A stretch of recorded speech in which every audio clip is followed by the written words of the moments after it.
हाय, मैं श्रद्धांजलि सिंह। हम लोग पढ़ रहे थे अलंकार, जिसमें शब्दालंकार के 5 भेद पढ़े थे। अभी उसके बाद पढ़े अर्थालंकार। अर्थालंकार में एक दो और अलंकार रह गए हैं जो आज पढ़ के ख़त्म करेंगे, और उसके बाद पढ़ेंगे काल यानी कि टेंस। आइए देखते हैं बचे हुए अलंकार में। अर्थालंकार में अतिशयोक्ति अलंकार पढ़ते हैं। देखते हैं अतिशयोक्ति किसे कहते हैं। अतिशयोक्ति जैसा कि शब्द से ही पता चलता है कि जिसमें मतलब अत्यधिक बढ़ा चढ़ाकर बातें कही जाएं।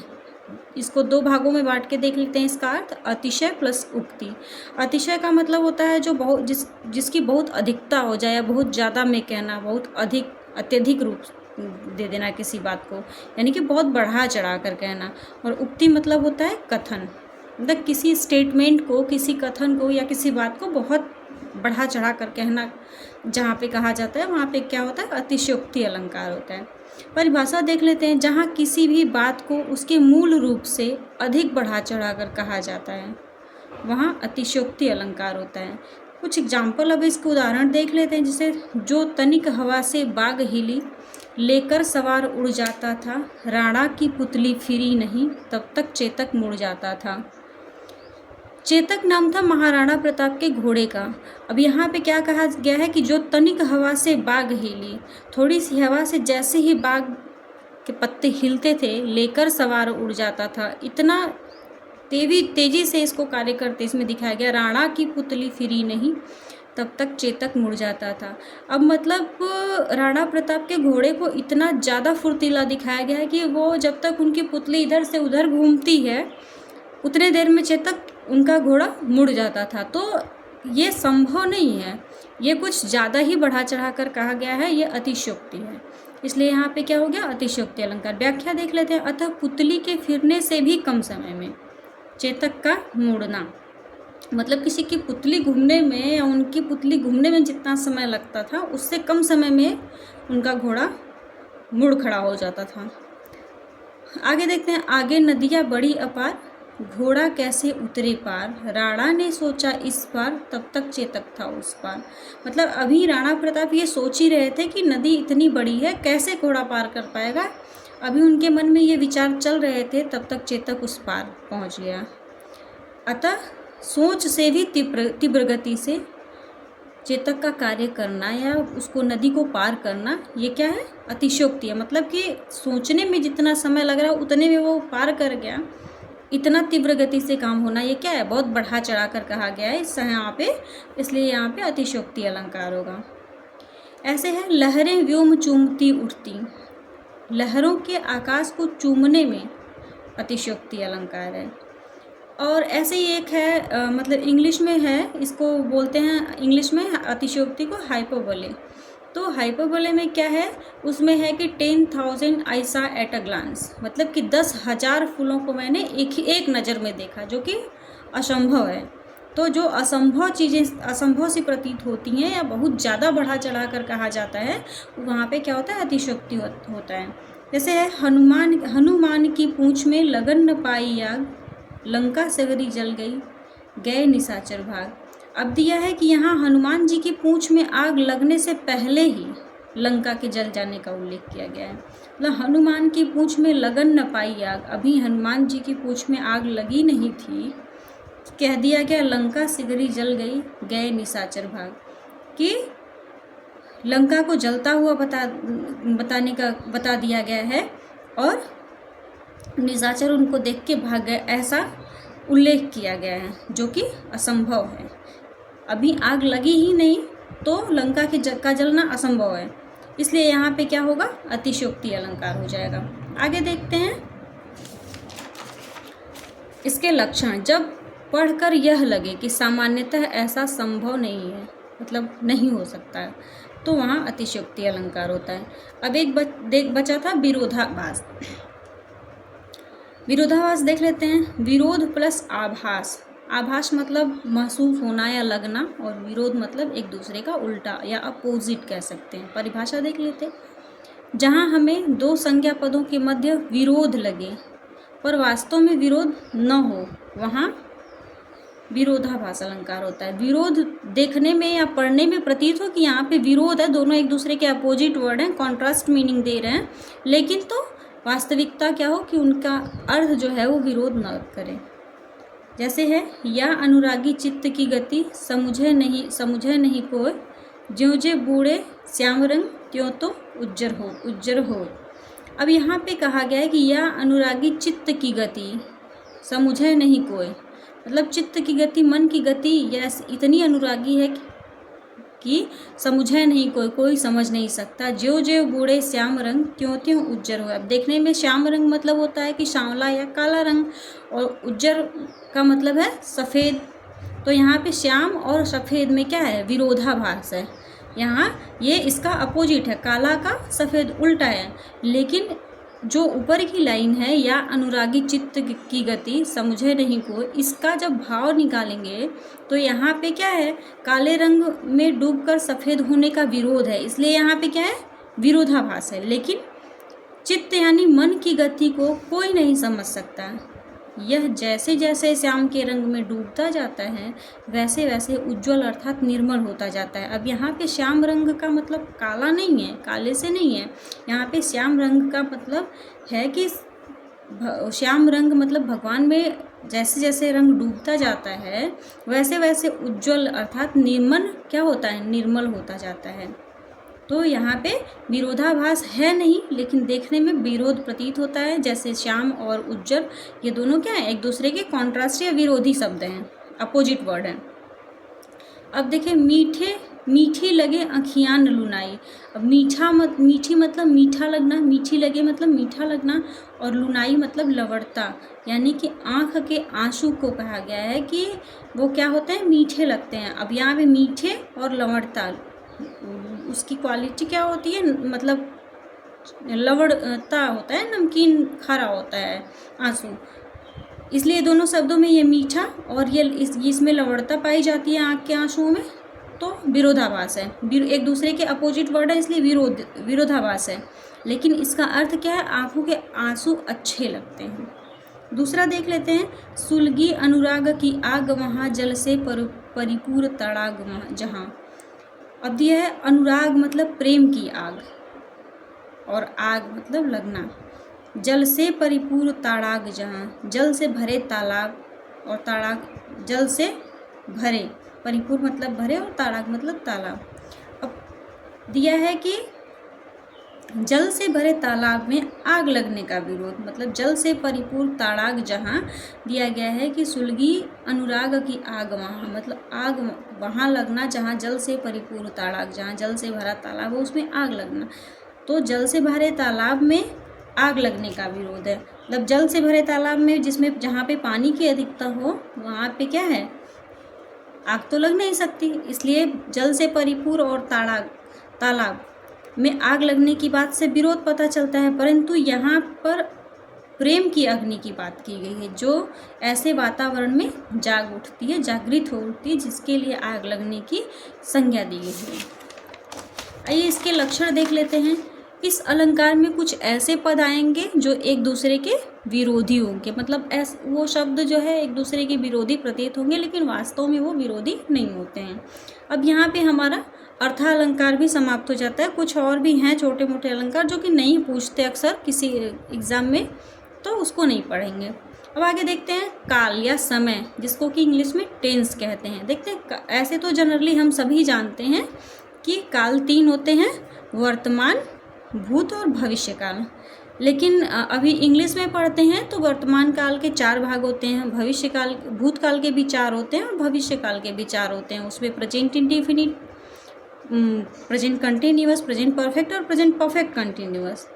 और ऐसे ही पास्ट में, यानी कि भूतकाल में present, past indefinite, past continuous, past perfect और पास्ट परफेक्ट कंटिन्यूअस। ऐसे ही फ्यूचर में भी होते हैं 4। इनका तो इंग्लिश का तो क्या है, फिक्स है कि सब में 4 होते हैं और कुल 12 होते हैं। लेकिन हिंदी में क्या है, हिंदी में उससे थोड़ा सा अलग है। इसमें वर्तमान काल के भाग कुछ अलग हैं, इंग्लिश में कुछ अलग हैं, इसमें भूतकाल के भाग कुछ अलग हैं, भविष्य काल के अलग हैं। तो आइए हिंदी में काल पढ़ते हैं। काल का मतलब होता है टेंस, और जिसे कहते हैं समय, जिससे हमें पता चलता है कि ये किस समय की बात है। परिभाषा देख लेते हैं। जिस क्रिया से समय का बोध होता है उसे काल कहते हैं। यहाँ पे होगा जिस क्रिया से समय का बोध होता है उसे काल कहते हैं। वाक्य में जिससे यह पता चलता है कि क्रिया हो रही है, हो चुकी है या होने वाली है, उसे काल कहते हैं। अन्य शब्दों में देख लेते हैं, काल व्याकरण की ऐसी इकाई है जिसके लिए अलग से कोई शब्द नहीं आता। क्रिया ही काल को बताती है। क्रिया क्या करती? क्रिया से ही हमें पता चलता है कि ये किस काल का है या किस समय की बात वाक्य कहा जा रहा है। जैसे राम पढ़ता है, अब पढ़ता है, इससे पढ़ना जिस स्ट्रक्चर में आएगा, जिस फॉर्म में आएगा, उससे पता चल जाता है कि वो वर्तमान काल है। जैसे ता है, रहा है, ऐसा शब्द आता है तो वर्तमान काल का बोध होता है। मोहन घर चला गया, अब इससे पता चलता है चला गया से पता चलता है कि ये पहले की बात है, तो बीत चुकी है, तो भूतकाल हो गया। बस कल आगरा जाएगी, मतलब न कल हुआ था, न कल गई, न आज की बात है और आने वाले कल की बात है, इसलिए यहाँ पे भविष्य काल होगा। आइए देख लेते हैं काल के भेद। काल के कुल 3 भेद हैं, वर्तमान काल, भूतकाल और भविष्य काल। देखते हैं वर्तमान काल। जो समय चल रहा है, जो वर्तमान में प्रेजेंटली चल रहा है, वह वर्तमान काल है। परिभाषा देख लेते हैं। जिस क्रिया के जिस रूप से यह पता चलता है कि कार्य अभी हो रहा है, उसे वर्तमान काल कहते हैं। जैसे लड़की गाती है, मोर नाच रही है, ये सब क्या है? वर्तमान काल है। वर्तमान काल के कुल 5 भेद होते हैं और भूतकाल के 6 हैं, भविष्य काल के 3 हैं। जैसा कि हम बताएं कि इंग्लिश में वर्तमान काल के भी 4 हैं, भूतकाल के भी 4 हैं और भविष्य काल के भी 4 हैं, लेकिन हिंदी में वर्तमान काल के 5 भेद हैं, भूतकाल के 6 हैं और भविष्य काल के 3 हैं। अब आइए देखते हैं वर्तमान काल के कौन कौन से भेद हैं और वर्तमान काल आज पढ़ते हैं। वर्तमान काल के भेद। वर्तमान काल के 5 भेद होते हैं। एक है सामान्य वर्तमान काल, तात्कालिक वर्तमान काल, पूर्ण वर्तमान काल, संदिग्ध वर्तमान काल और संभाव्य वर्तमान काल। इंग्लिश में क्या होता है? सामान्य वर्तमान काल होता है, पूर्ण वर्तमान काल होता है, तात्कालिक वर्तमान काल होता है, ये तीनों होते हैं। और एक प्रेजेंट परफेक्ट कंटिन्यूअस होता है, वो अपूर्ण वर्तमान काल होता है, लेकिन इसमें क्या है? वो नहीं है। सामान्य वर्तमान काल देख लेते हैं। वाक्य में क्रिया के जिस रूप से यह पता चलता है, पहला पढ़ते हैं सामान्य वर्तमान काल। सामान्य वर्तमान काल में वाक्य में क्रिया के जिस रूप से यह पता चलता है कि कार्य हो रहा है, उसे सामान्य वर्तमान कहते हैं। अब रहा है से हम लोग तात्कालिक वर्तमान भी में भी कंफ्यूज हो सकते हैं, तो इसके लिए कुछ और पहचान देख लेते हैं। या क्रिया के से जब यह पता चलता है कि आदत में शामिल है या हैबिचुअल एक्शन है या वास्तविक मूल्य सत्य है, यानी कि जैसे बोलते हैं सार्वभौमिक सत्य जो होता है, प्रेजेंट इंडिफिनिट में जो बनता है वो सार्वभौमिक सत्य घटनाएं होती हैं, या कोई एक ही चीज़ हो, वो हमेशा प्रेजेंट इंडिफिनिट में होता है, तो वही है सामान्य वर्तमान काल। जिससे पता चले कि ये चीज़ें आदत में शामिल हैं, होती हैं, कंटिन्यूटी हो, लेकिन तो चल रहा है ऐसा नहीं हो, आदत में शामिल हो और वास्तविक सत्य हो, वो सेंटेंस क्या होता है? सामान्य वर्तमान काल होता है। जैसे देख लें, चिड़िया दाना चुगती है। अब चुगती है, ता है, ती है, ते हैं, जिनके भी अंत में आता है वहाँ पे क्या होता है? सामान्य वर्तमान काल होता है। बच्चे स्कूल जाते हैं, ये क्या है? हैबिट को दर्शा रहा है कि बच्चे स्कूल जाते हैं, ये हैबिचुअल एक्शन है। लड़का पतंग उड़ाता है, ये भी क्या है? उसकी आदत बताया गया है। लक्षण देख लेते हैं। मुख्य क्रिया के अंत में ता, ते, ती तथा सहायक क्रिया के रूप में है लगा होता है, वहाँ पे क्या होता है? सामान्य वर्तमान काल होता है। अब आगे देखते हैं तात्कालिक वर्तमान क्या होता है। तात्कालिक वर्तमान वाक्य में क्रिया के जिस रूप से यह पता चलता है कि कार्य लगातार हो रहा है, मतलब चल रहा है इस टाइम, वहाँ पे क्या होता है? तात्कालिक वर्तमान काल होता है। जैसे लड़की पढ़ रही है, इससे क्या पता चल रहा है कि पढ़ने का कार्य अभी इस प्रेजेंट टाइम में हो रहा है, कंटिन्यूटी चल रही है, हवा चल रही है, मतलब इस टाइम हो रही है, चल रही है हवा। बच्चे स्कूल जा रहे हैं, ये भी क्या है? कंटिन्यूटी को दर्शा रहा है।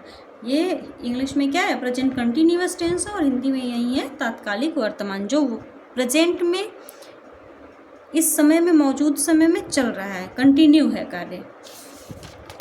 अब आइए देखते हैं पूर्ण वर्तमान काल। वाक्य में क्रिया के जिस रूप से यह पता चलता है कि कार्य बिल्कुल अभी अभी समाप्त हुआ है, उसे पूर्ण वर्तमान काल कहते हैं। अब पूर्ण का मतलब होता है कंप्लीट हो चुका है, और वर्तमान मतलब प्रेजेंट में। तो पूर्ण जो हो गया, जैसे जो कार्य, जो चीज़ें खत्म होती हैं वो पास्ट में चली जाती हैं, तो कहने का मतलब कि पूर्ण मतलब भूतकाल का लक्षण देगा वो। पूर्ण वर्तमान काल में ऐसा लगेगा कि कार्य हो चुका है, मतलब बीता है, लेकिन वर्तमान कैसे है, क्योंकि वो अभी अभी खत्म हुआ है, जो कि इंग्लिश में प्रेजेंट परफेक्ट होता है। अतः मुख्य क्रिया भूतकाल की होगी, मतलब जो कार्य होगा, जो उसका मेन वर्ब होगा, वो क्या होगा, भूतकाल का होगा, और सहायक क्रिया जो है वो है होगा, तो वर्तमान काल होगा। अब देख लेते हैं उदाहरण में, जैसे मीना ने पुस्तक पढ़ी है। पुस्तक पढ़ी से पता चलता है कि ये अभी ख़त्म हो चुका है कार्य, लेकिन साथ में है आया है, इसलिए क्या है, पढ़ मतलब पढ़ चुकी है, तो पूर्ण वर्तमान काल। ऐसे ही लड़के ने फिल्म देखी है। फिल्म देखने का कार्य हो चुका है, इसलिए ये देखना क्या है, पास्ट को दर्शा रहा है, लेकिन है अभी अभी ख़त्म हुआ है, इसलिए इसे क्या कहेंगे, पूर्ण वर्तमान कहेंगे। अब देखते हैं संदिग्ध वर्तमान। संदिग्ध वर्तमान काल में वाक्य में क्रिया के जिस रूप से कार्य के वर्तमान में होने का संदेह पाया जाता है, मतलब भ्रम पाया जाता है, संदेह होता है कि अभी होता होगा, उसे संदिग्ध वर्तमान कहते हैं। या कह सकते हैं कि बिल्कुल भी निश्चित नहीं है, अर्थात होना या ना होना दोनों का 50-50 चांस है, होता होगा या हो रहा होगा या नहीं, वहाँ पे क्या होगा, संदिग्ध वर्तमान काल। जैसे मुख्य क्रिया के अंत में गा, गेगी मतलब होगा, होगी ऐसा शब्द आता है, तो वहाँ पे क्या होता है, संदिग्ध वर्तमान काल होता है। देख लेते हैं, जैसे माँ रोटी बनाती होगी। अब श्योरिटी नहीं है कि वो रोटी बना ही रही है या बना रही है होगी, बस है कि इस टाइम बनाती होगी, एक ऐसा पता चलता है कि जैसे वो उसका उस टाइम पे ये करने का टाइम है, तो ऐसा करती होगी, इन श्योरिटी नहीं है, 50-50 चांस है कि बनाती होगी। लड़का पढ़ता होगा, यहाँ पे क्या है, संदिग्ध वर्तमान। संदिग्ध वर्तमान में 50-50 होता है कि होता होगा, और लास्ट में होगा, होगी मतलब भविष्य काल के मेन वर्ब, हेल्पिंग वर्ब आते हैं। सहायक क्रिया भविष्य काल वाली होती है, लेकिन क्या है, प्रेजेंट में ता, ते, ती आते हैं उसके मेन वाक्य में, मेन क्रिया में, इसलिए होता है ये संदिग्ध वर्तमान काल। संभाव्य देख लेते हैं। संभाव्य वर्तमान काल, यहाँ पे क्या होता है, संभावना जताई जाती है, यहाँ पे संदेह होता है और यहाँ पे पॉसिबिलिटी होती है, अनिश्चितता होती है। संभावना यानी अनिश्चितता होती है, परंतु होने की उम्मीद अधिक होती है। यहाँ पे होने या न होने की उम्मीद 50-50 होती है संदिग्ध में, जबकि वह संभाव्य वर्तमान में होने की पॉसिबिलिटी ज़्यादा होती है, उम्मीद ज़्यादा होती है कि कार्य हो रहा होगा। अब देखते हैं कि वाक्य में क्रिया के जिस रूप से कार्य के होने की संभावना हो, उसे संभाव्य वर्तमान कहते हैं। जैसे माँ रोटी बनाती हो, वहाँ पे क्या था, होगा, होगी आता था, और उसके पहले मेन क्रिया में तो आता था, ता, ते, ती आता था, लेकिन संभाव्य में क्या है, उसमें है आएगा, है, हो ऐसे शब्द आएंगे। मेन क्रिया जो होगा, सहायक क्रिया जो होगी, वहाँ पे है, हो ऐसे आएंगे। माँ रोटी बनाती हो, माँ रोटी बना रही हो, मतलब कंटिन्यूटी वाले शब्द भी आएंगे और है आएगा। लड़का भैंस को चारा देता हो या दे रहा हो, ऐसा श्योरिटी है लगभग, तो वहाँ पे क्या होगा, संभाव्य वर्तमान काल होगा। जैसे जब क्रिया के अंत में हो लगा होता है, मेन पहचान क्या है, हो, और संभाव्य में, संदिग्ध में क्या होगा, होगा, होगी होगा, और संभाव्य में हो लगा हो, तो वहाँ पर संभाव्य वर्तमान काल होता है। धन्यवाद। अब हम लोग कल पढ़ेंगे भूतकाल और उसके भेद, उसके 6 भेद हैं, और भविष्य काल भी कल ही अगले ही लेक्चर में ख़त्म कर देंगे। अगर कंटेंट अच्छा लगता है, समझ में आता है तो प्लीज़ लाइक एंड सब्सक्राइब कर दीजिए चैनल को।